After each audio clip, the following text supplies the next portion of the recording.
Hey guys, this is Wolvie here with a movie review on Alita Battle Angel. There are a few things before, let me rephrase it. There are a few things I want to address before reviewing the film.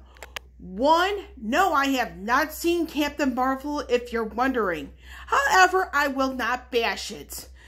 And if you're wondering why, it's not me, it's not my style.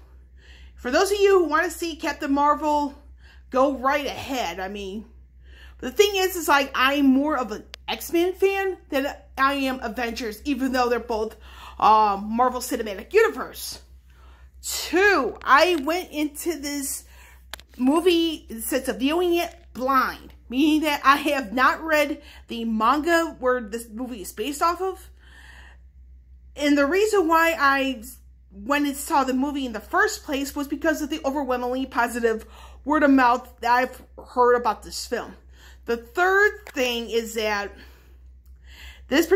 where I saw this particular movie most recently, which is hours ago, despite the size of the room being quite small, and by that it's like in double digits, this particular showing was nearly sold out. There were only 4 seats available by the time the movie began on this particular day. So with that all out of the way, we're going to go into Alita Battle Angel.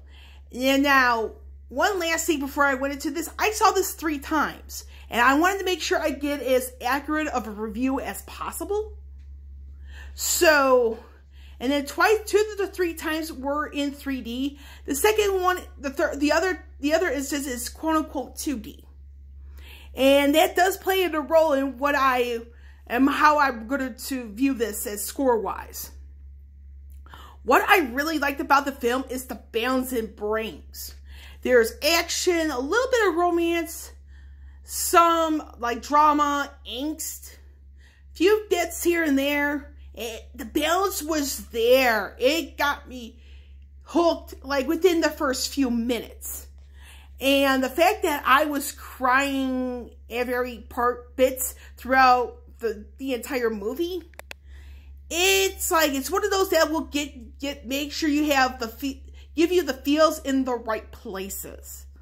And the fact that there's a mixture of like veteran actors like Jennifer Connelly, I think I butchered her last name incorrectly, Mahershala Ali, I remember him for the Hunger Games films.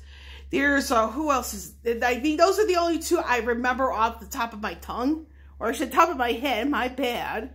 And then you got your newcomers, like the guy who plays Hugo, as well as Rosa Salazar.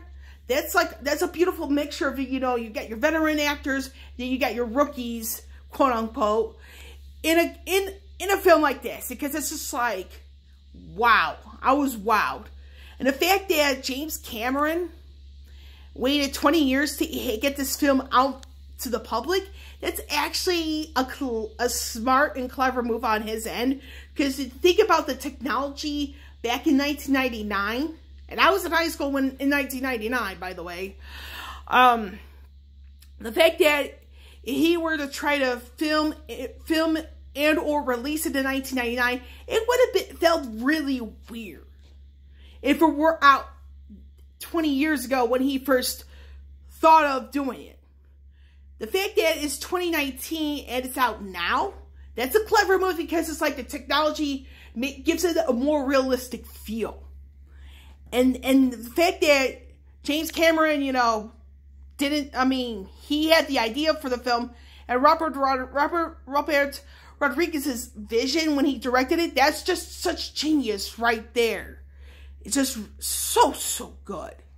But again, it gave me the right feels in the right places. And I'm like, it's just like, some stuff I'm like, I was cracking up because it's like, the humor's there. And when it comes down to Rosa Salazar, what she felt was her favorite line in the movie, "Fuck your mercy." That's the only spoiler I'm going to give you, by the way, is that line. She does say, "Fuck your mercy." That's my favorite line right there. Being all like defiant. However, with all the good stuff, there was a bit of a flaw. And it's a big one.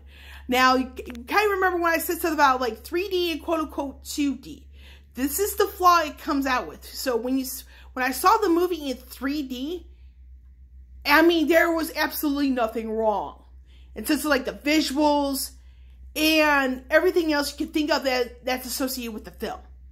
However, when I saw it in 2D, quote unquote, there were some of the scenes felt odd, felt out of place. And I couldn't really get myself as drawn to the movie seeing it in quote unquote 2D as opposed to seeing it in 3D. And I will also, and it's just like, it's like, you know, I mean, for me, it's just like, the fact that I didn't read the manga ahead of time, it's like, some stuff, you know, I wasn't too familiar with.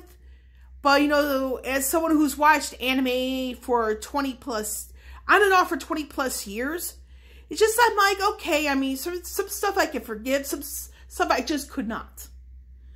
And one other thing I did like is the fact that Mahershala Ali as at the role of a villain, man, he did such an excellent job.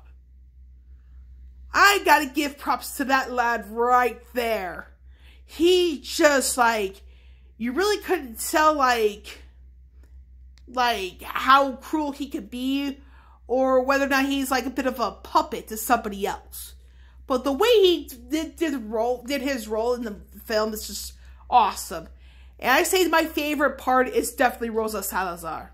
That mujer, and that's woman in Spanish. If you don't know what that means, that woman, my God, that woman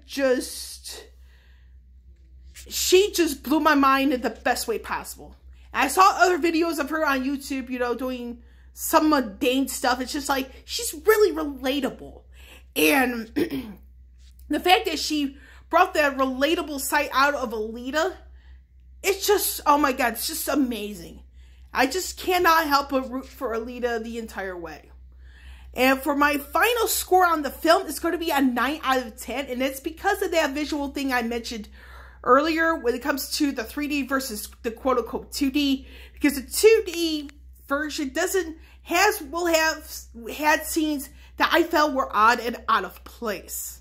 And that is capable of becoming a big problem if future Alita films do continue this trend of sorts. But everything else kind of overrides it in a sense, but it also does not. And I'm going to leave my usernames for my varying social media platforms, so that way if you want to follow me, talk shit, whatever, hey, be my guest. This is Wolvie once again, and I will catch you on the flip side.